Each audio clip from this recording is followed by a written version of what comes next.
Mavs not going down without a fight. Yeah, it's still early in this game. The Mavericks have to be aggressive and want that goal to get them back. They're not out of it by any means. You take a peek at George Kiefer there. He and the Mavericks manager, Donovan Dowling, have a bit of history, competitive friendliness, you could say. Both hailed in the AAC for a little bit. Louisville, the former home of Donovan Dowling, the third-year head coach at Omaha. George Kiefer at NC State, both of them familiar with the other coming into this game. Getting to talk with both coaches about that friendly competitiveness they have with each other. Cross into the box for Omaha, bouncing around, headed out, bit of confusion. Leon Schmidt going for that ball along with Austin Piercy. Yeah, Piercy doing the right thing, taking no risks. Leon probably called for that, but Piercy doesn't want anything to happen there untoward to the Lopes. Mavs are stacking the box. Requires some talk from the referee about positioning.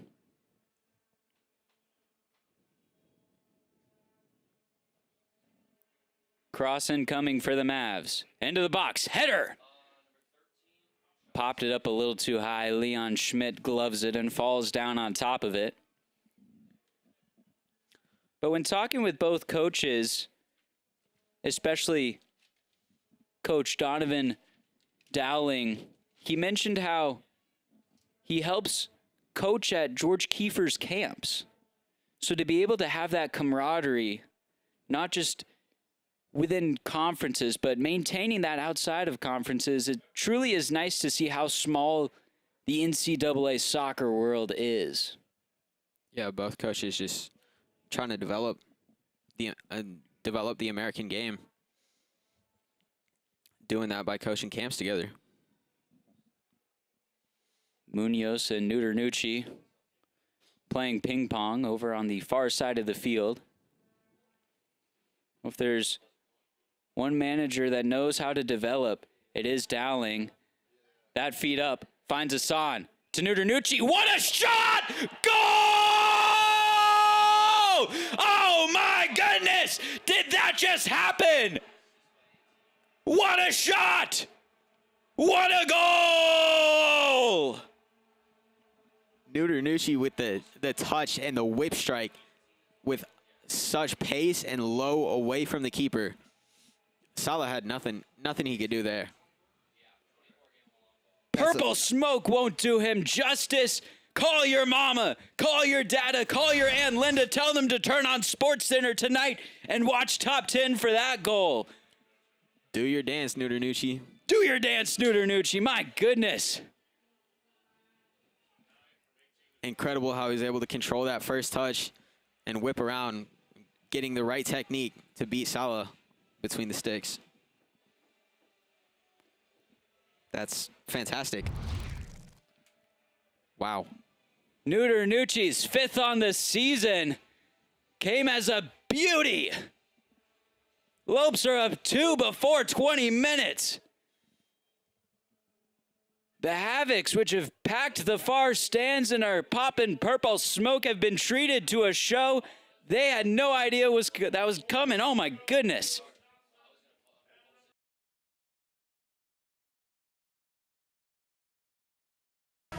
In an era where the transfer portal reigns supreme, Southern Utah has been blessed with some graduate players that have remained consistent. Number 22, Delaney Belena, and number 34, Samantha Johnston, are in their graduate year and have been at Southern Utah their entire careers. I talked with Coach Tracy Mason, and she said, Dayla is like a daughter to me. She's a leader and voice of this team and grows into a new leadership role every season. As for Samantha, she says, that's my actual daughter, and I'm grateful I get to watch her play. Samantha wants this program to be successful, sees if teammates need help, and even offers them rides to practice. What makes the Thunderbirds a family and a unit. Jim, Parker, back to you all. Welcome back to GCU Arena. I was able to talk with both coaches before the game about what their goals were for their teams at halftime. For Southern Utah, Tracy Mason said she wants to limit offensive rebounds for GCU. They've tied at 6-6. They want to take care of the ball and win the turnover battle. Right now, GCU has one less turnover than Southern Utah, and they want to limit transition points for GCU. The Lopes have 7 fast break points, some things that the Thunderbirds need to clean up to get back in the game. As for Molly Miller, Grand Canyon needs to have consistency all game long. They have done just that, especially on defense. They want to have options. Look for the third option if the first and second aren't available. The Lopes have been able to do that, and they want to be confident. Stick with the game plan. That is what has allowed GCU to come out with this second half lead. Jim, Parker, back to you all.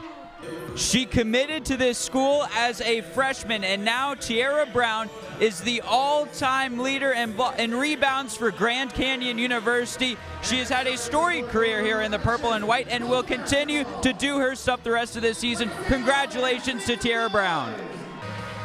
Welcome back to Global Credit Union Arena. If you look at the Grand Canyon University lineup, there's a lot of talent, but some of the biggest stars are not on the roster. That is the dream team. They are the student managers and practice players that help make this team great. Coach Molly Miller does not undersell their contribution to this team. They show up day after day, help the team practice, and if you check on social media, they let you know when it is almost or it is game day. Parker, Jim, back up to you all. I'm here with head coach Molly Miller. Molly, I know you weren't expecting to see a Sweet 16 this early in the season, 16 straight wins. How does it feel? Sweet 16s and 5. I have to shout out my son, Cy. It's his birthday today, so he wanted a win for his birthday. So it was a good one to get it on, but really proud of this team.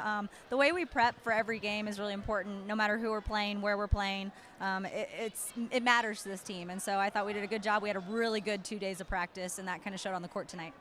Well, Molly, we talked beforehand about confidence and consistency. It seemed like all night the girls were confident, and they were consistent throughout the game. How did that make you feel as a coach to see those players do that? We tell them in the locker room, we've told nobody no on this team. You know, you've got a green light to shoot it when you're open, pass up a good shot to get a great shot. When you have someone like Alyssa out, you've got people like Anna stepping up and hitting threes, and Sydney coming in and doing a good job. But it's a team effort. It takes everyone, and when one's down, we've got to step up, and we've got confidence that this team can. We're very well-rounded. I thought Trinity was kind of our motor today that made us go. She was very efficient, so that's a good start for Trinity, and we kind of built on that. You play Utah Tech on Saturday. You can celebrate this win today. What do you have to do looking forward? It's a quick turnaround, these Thursday, Saturday games, but Utah Tech is very capable. They can shoot the three. They spread you out with a 5-out motion. So I think they're singing happy birthday right now. Okay. But I think for us, it's just on to the next. Okay, we're always 0-0 going on to the next one. So I'm really excited with how this team's progressed. But, again, we got to meet our potential every game. Well, Molly, we're celebrating birthdays, we're celebrating wins, and we're celebrating records tonight. Nothing better. Thank you so much. Have a great one. Thank you very much.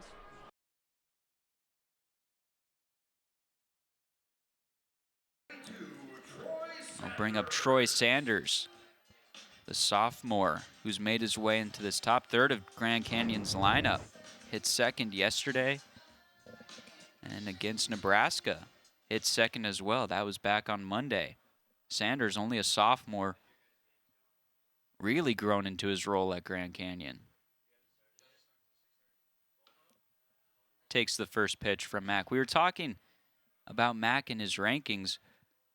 Ranked the number 7th prospect in New Jersey. Right behind him at number 8 was Jomar Carreras. Also an addition to the Scarlet Knights team. Plenty of talent in New Jersey. And we've seen players in New Jersey like to stick to New Jersey universities staying at Rutgers. And I think that goes to show you the capabilities of the head coach. I know we talked a lot about his record yesterday, but when you can recruit like he does and consistently put up players that are heavy in the Big Ten rankings, that's always good. Sanders sends this one into right field, and Cohen with a long arm sends it to third, though Galvin was not looking for third. Greg Wallace, knowing the arm strength of Trevor Cohen out in right field. And now Mac will have to deal with 2 on, 1 out. Eddie Pelk at the plate, hitting 111 to start this year. Last season, second on the Lopes in batting average behind only Tyler Wilson.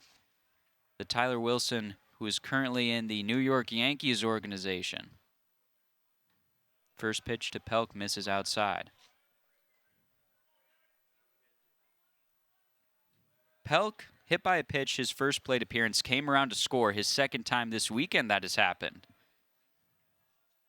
So Pelk being rewarded from taking a pitch both times he's been hit. Skies this one to right field. Oh my goodness, forget about it. Eddie Pelk with a moonshot 3-run home run puts Grand Canyon up 4-2.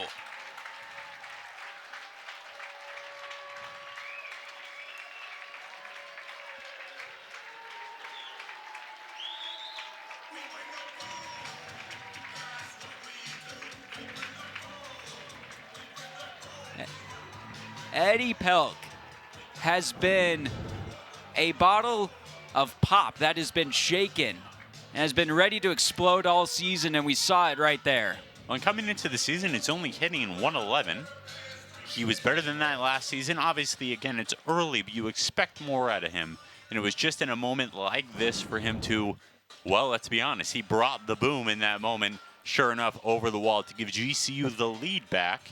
And again, once again now, another crooked number. Yesterday we talked about the crooked numbers GCU was putting up and how effective that was overall in the game. We see that happen again. Eddie Pelk is the one this time being the real leader here with another crooked number for GCU. Mike McRae, the pitching coach for Rutgers, took a trip out to the mound to talk things over with the young Landon Mack, who was really working solid up until that moment. And now, just like his freshman counterpart, Justin Shattuck, is the recipient of 4 runs from Grand Canyon in the first 3 innings. Zach York hitting .294, bumping his average up after a single in the first. An RBI single that scored Eddie Pelk, advanced to second on the throw. And for Grand Canyon, it has to be a great sight to see to have Eddie Pelk and Zach York's bats come alive. They've been quiet to start the season, but now both of them starting to find their groove. I say Zach York's bat has been cold, like he didn't hit a opening day home run, but for Zach York, the expectation is there. Especially when Wally puts them in the 3 and the 4 spot in the lineup, you're expecting a lot from them because Coach Wallace is giving you the confidence in them that this is where they need to be for GCU to succeed. And to your point, while Pelk's been a little quiet and York has still been really good, especially working the walks, you need to see them both be dominant for GCU to be the absolutely dominant team to really feel the potential they have. Zach York doing what he might do best, which is draw walks right there. You were talking about it, Anthony. His 3rd walk of this series. And that is a skill. York has an eye at the plate. Such a high baseball IQ, and that's what will take him far in the footsteps of family York in the stands for his brother's MLB debut. Peyton sends one right over to first. Doucette double clutches to second for 1. Back to first in time. A double play to end the inning. Grand Canyon scores 3 off the bat of Eddie Pelk. They lead 4-2. We'll head to the 4th.